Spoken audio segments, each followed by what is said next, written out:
Hello, my name is Elias Jabbour, and today I'll be sharing with you the data from the PhALLCON, which is a randomized phase 3 trial, randomizing patients with Philadelphia positive ALL into two arms, 2 to 1, low-dose chemotherapy and Ponatinib, or low-dose chemotherapy and imatinib. The Ponatinib dose was 30 milligrams per day, reduced to 15 once the CMR was obtained.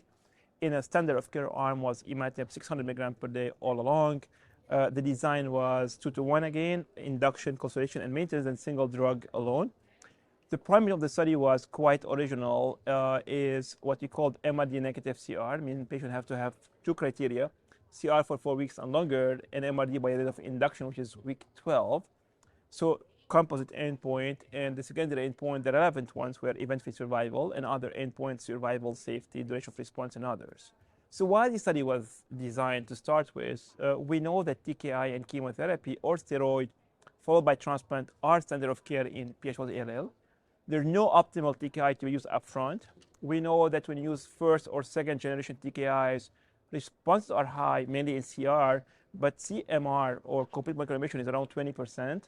And then at the long run, only 40% can make it at the long run. Why this? Because two things. One, we don't have deep molecular responses. And number two, because we have emergence of certain mutations, 359, they can cause resistance to Ponatinib or surgery TKIs. And therefore, the aim of the study was to compare Ponatinib plus chemotherapy to imatinib and chemotherapy. So this is the design of the study. This is how it is. Patients were enrolled, and when you look at the patient disposition, we have a follow-up of 18 to 20 months. And on study, more patients on Ponatinib stayed on a treatment compared to imatinib. There was high dropout, mainly due to resistance, which is not the case for Ponatinib. From safety, there's no discrimination difference between the two arms. Characteristics of the patient were similar. Mainly median age was in the 60s, around 40% are 60 years and older.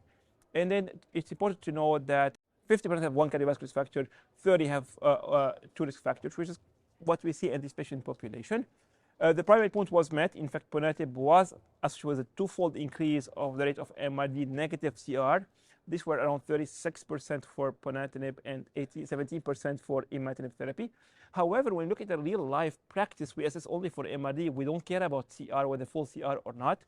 And if we focus on such a scenario, the rate of MRD negativity with the Ponatinib was 40% compared to 20% with imatinib. Not only we've seen at 12 weeks the MRD improving, at different time point, there were deeper responses with Ponatinib sustained all along at 3, 6, 9, 12 months. And then we've seen deeper response with Ponatinib, what we call MR 4.5 and deeper. When it comes to duration of response, we've seen more durable response on Ponatinib compared to imatinib, and less patient requiring subsequent therapy, what we call type treatment failure.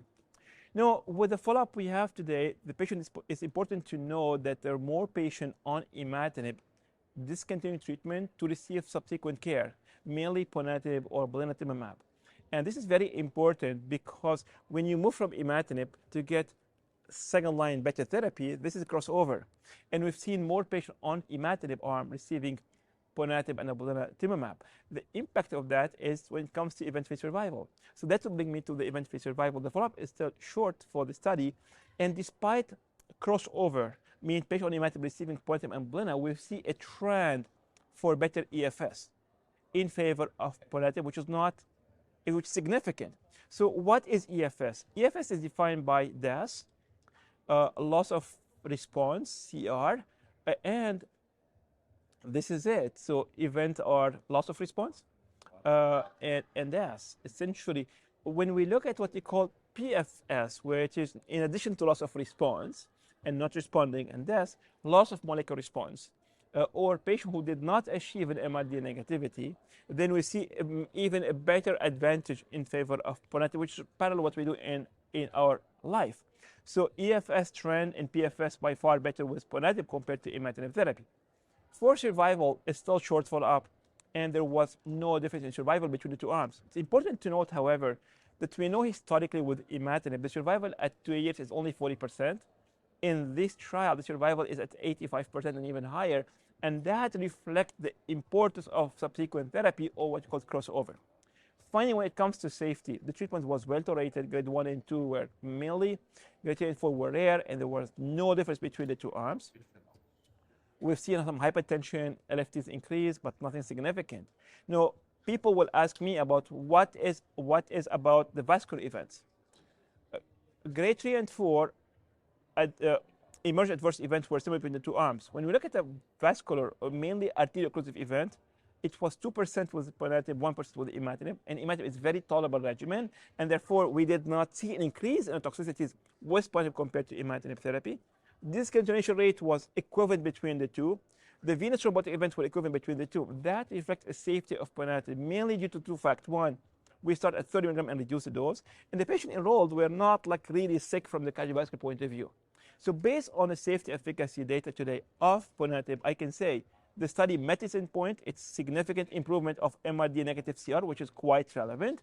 The drug has been shown to be safe compared to imatinib therapy, and based therefore on efficacy and safety, the Ponatinib should be considered standard of care in combination with chemotherapy in the management of Philadelphia positive ALA in the front line.